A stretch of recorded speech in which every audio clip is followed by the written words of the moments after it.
Oke, Wi. Jadi apa nih yang bisa kita diskusikan hari ini? Kamu ada pertanyaan apa? Saya ada pertanyaan, CV apa sih yang mungkin memiliki banyak peluang agar kita bisa diterima, Pak? Oke, aku jawab dulu ya. Jawaban singkatnya gini. Kalau kamu nggak mau ribet, CV-mu dibikin ATS friendly. Berbahasa Inggris. Oke? Ini jawaban singkatnya. Ini kesimpulan.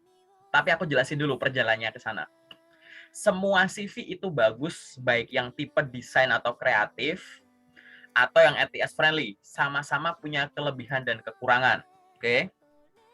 CV itu yang penting dua.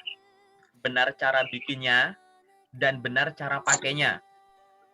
Benar cara bikinnya itu apa? Di awal kita udah tegas, CV kita itu mau pakai yang desain atau ATS friendly bentuknya. Kalau kita sudah memutuskan, oke, CV-ku CV yang ATS friendly atau CV-ku CV yang desain. Nah, setelah menentukan itu, kita pastikan sudah paham isi CV itu apa sih yang wajib ada. Jangan sampai informasi penting malah nggak ada atau ditulis secukupnya. Informasi yang sifatnya itu opsional malah ditulis. Kadang malah makan tempat gitu. CV itu nggak masalah mau 1 sampai 3 halaman boleh. Nggak ada yang namanya harus 1 halaman, nggak. Harus 2 halaman, nggak. Harus 3 halaman, nggak. CV boleh 1 sampai 3 halaman. Karena bahkan untuk orang yang sudah punya pengalaman kerja banyak pun bisa dijadikan 2 sampai 3 halaman gitu ya. Lalu kita harus pahami dulu apa sih yang harus ada di CV, informasi-informasi utama. Jelas standar ya, yang wajib ada itu pasti nama lengkap. Terus kedua adalah informasi pribadi. Informasi pribadi itu ya mulai dari tempat tanggal lahir, alamat email, nomor telepon, dan sosial media sebagai portofolio kita. Boleh LinkedIn, boleh link ke portofolio kita gitu. Jadi nama lengkap, kedua terkait dengan informasi pribadi. Yang ketiga adalah summary CV, ringkasan CV, about me, ringkasan, profil, terserah namanya apa. Intinya itu, yaitu ringkasan dari seluruh CV kita. Ibaratnya hanya dengan membaca paragraf tersebut, semua orang itu paham. Itu nomor 3. Yang nomor 4 adalah pengalaman kerja. Pengalaman kerja itu macam-macam. Boleh kerja yang sifatnya yang kantoran, karyawan tetap, karyawan kontrak, freelance, part-time, gitu ya. Terus entrepreneurship, paid internship, unpaid internship, asisten dosen, terserah. Itu semua bisa dimasukkan ke pengalaman kerja. Yang penting kita menuliskan nama perusahaannya, periodenya kapan sampai kapan, posisi kita sebagai apa, dan breakdown tugas dan tanggung jawab. Itu adalah yang wajib. Aku ulang lagi ya, nama lengkap, informasi pribadi, ringkasan CV, summary, dan yang keempat adalah pengalaman kerja. Yang selanjutnya adalah pengalaman pendidikan, gitu. Pengalaman pendidikan, kita harus menuliskan terakhir saja atau 2 terakhir. Nggak perlu dari TK, SD.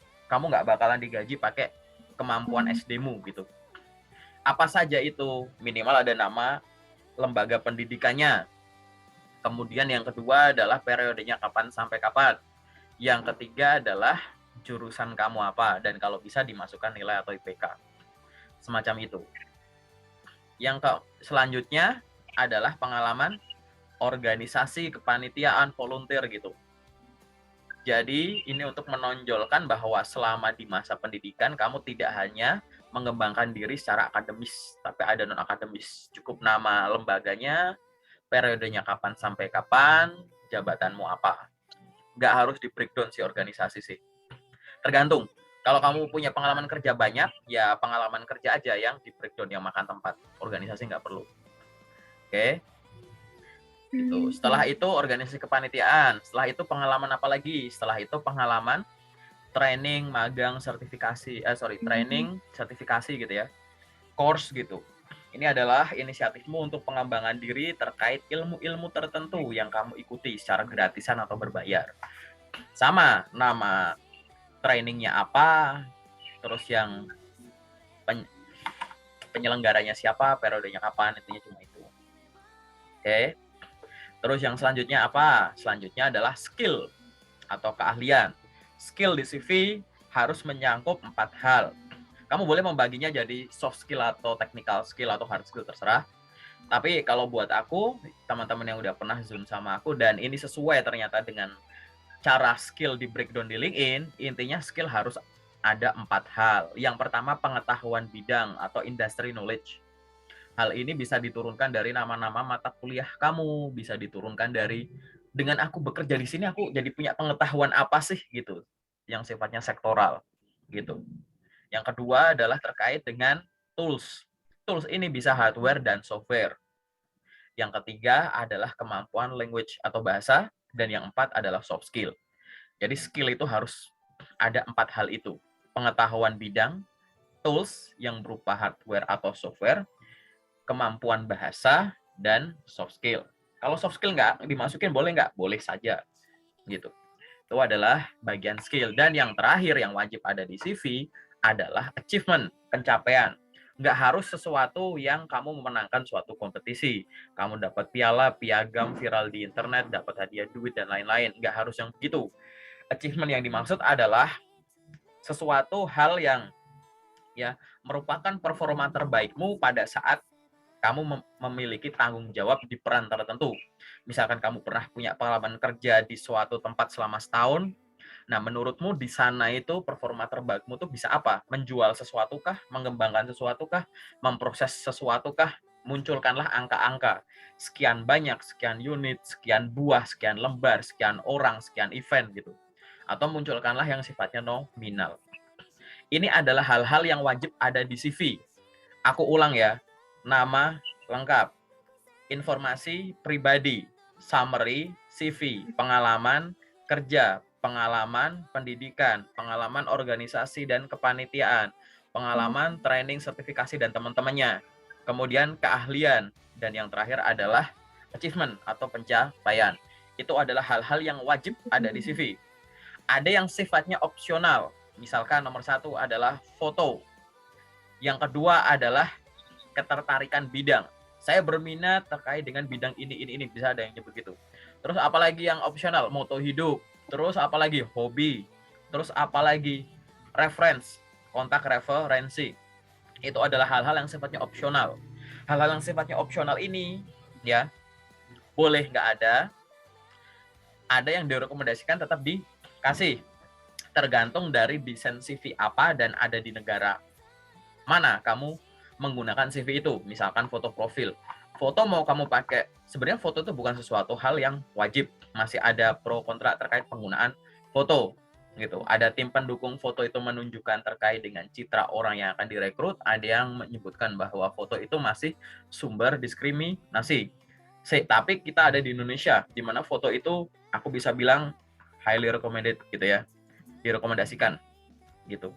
Jadi tetap dikasih, walaupun ETS friendly bisa tetap dikasih foto, nanti di detail aku jelasin. Nah, hal-hal ini dulu yang dipastikan setelah kita menentukan, oke, CV-ku mau aku bikin desain apa ETS friendly ya. Setelah selesai, oke, kita cek dulu informasi utamanya udah masuk semua belum? Udah.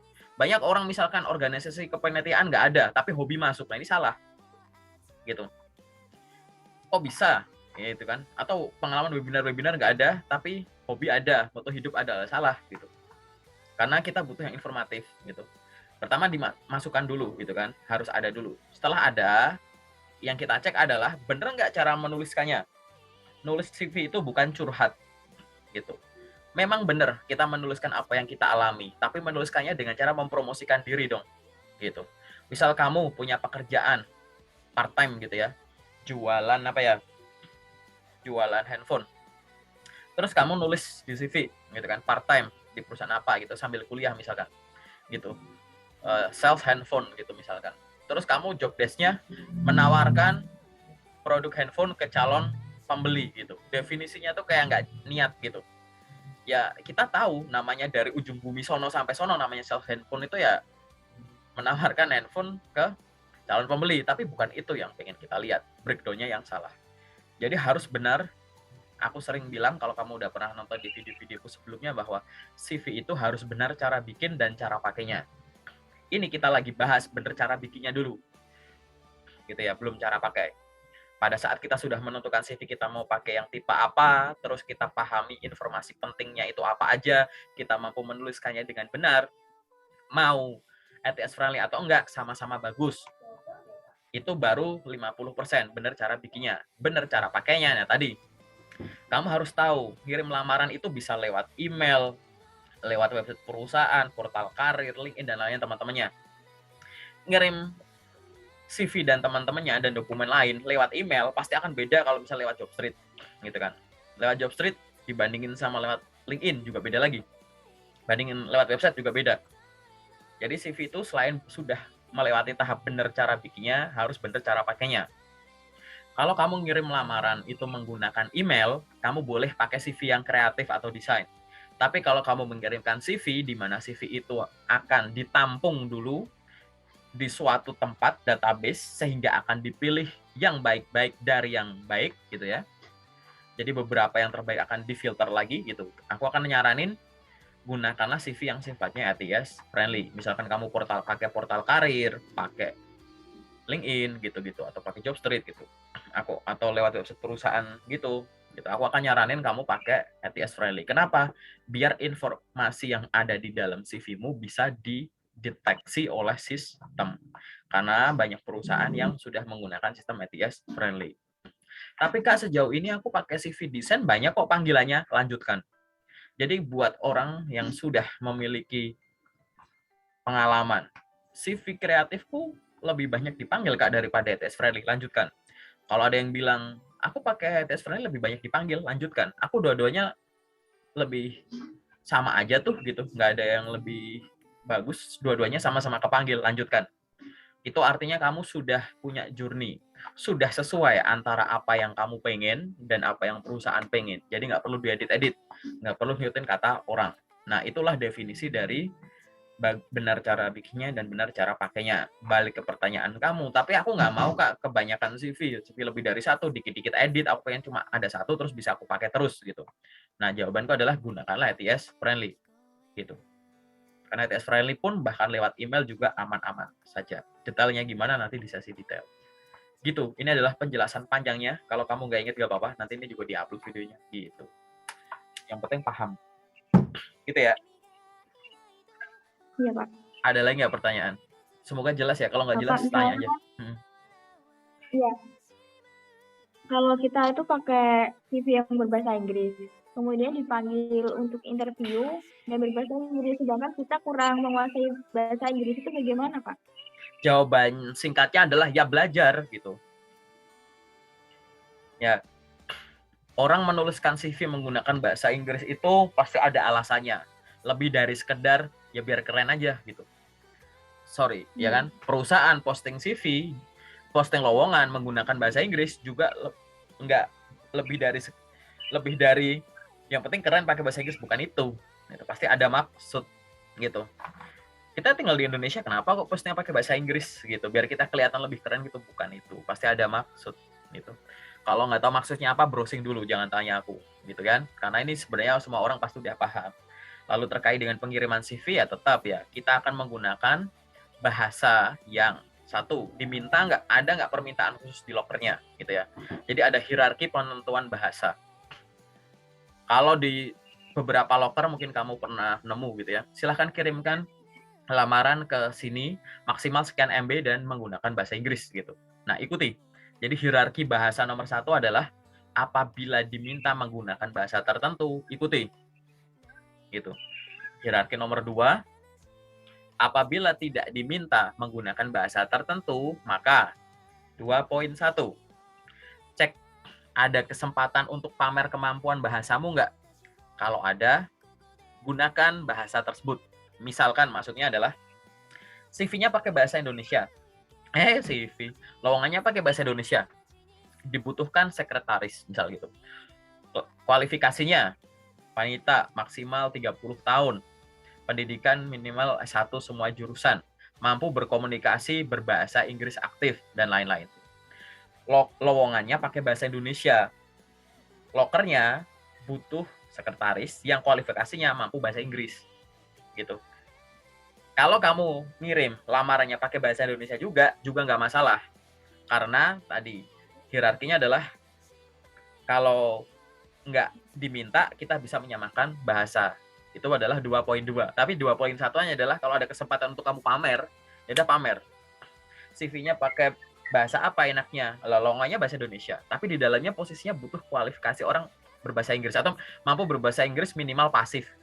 Nah, dengan kamu ngirimin pakai bahasa Inggris, ya Allah, kamu bilang, jangankan pasif, aktif saya bisa, tertulis saya juga bagus. Silahkan nilai kemampuan bahasa Inggris saya di awal menggunakan CV yang saya buat gitu. Jadi urutannya semacam itu. Nah, balik ke pertanyaan kamu, kalau kita CV-nya berbahasa Inggris karena lowongannya pakai bahasa Inggris dan kita di interview menggunakan bahasa Inggris, gimana? Jawabannya adalah hadapi, jangan dihindari. Oke? Jangka pendeknya adalah lakukanlah interview sebagaimana mestinya. Hanya karena kamu nggak bisa lancar berbahasa Inggris, jangan mundur gitu. Nggak apa-apa kamu nanti bilingual atau kamu sampaikan, I'm sorry, gitu, I'm not get used to speak English gitu ya. So maybe you can find my English is not that good, but I hope that I can apa gitu, misalkan perform in this interview as expected by this company gitu. Nggak apa-apa misal gitu. Aku juga nggak bisa bahasa Inggris kok gitu. Sama aja gitu. Atau langsung kamu bilingual aja nggak apa-apa. Yang penting yang kita nilai tidak hanya bahasa Inggrisnya, tapi juga kemauannya gitu. Tapi kalau akhirnya nggak keterima, nggak apa-apa. Minimal kamu sudah punya journey-nya. Jadi jangka pendek itu adalah hadapi, bukan hindari. Banyak yang takut menggunakan bahasa Inggris, akhirnya lowongannya dihindari. Atau malah yang parah juga, udah lolos dipanggil, dihindari lagi. Gitu. Jadi yang penting dihadapi, biar kamu tahu tertekannya gimana. Biar kamu tahu rasanya dipermalukan di depan. Ya kan? Interviewer. Rasa malu itulah yang nanti akhirnya bisa kamu manfaatin untuk menjadi energi lebih. Wah, besok kalau di interview lagi, aku nggak mau gini lagi deh. Gitu. Ini udah hal memalukan yang terakhir deh, yang kemarin. Gitu. Jadi energi lebih untuk memotivasi diri. Jangka panjangnya adalah ya terus belajar. Udah tahu bahasa Inggris dibutuhin, masa males-malesan gitu. Gitu ya. Ini berlaku untuk bahasa asing lain yang memang kamu akan menggunakan kemampuan bahasa tadi sebagai penunjang karir. Kenapa? Karena tadi kalau kamu ingat aku bahas soal skill, poin ketiga dari skill itu adalah kemampuan bahasa. Gitu ya, ya. Oke? Semoga cukup jelas ya. Ada lagi nggak pertanyaan? Sudah cukup, Pak. Yang sifatnya general udah cukup?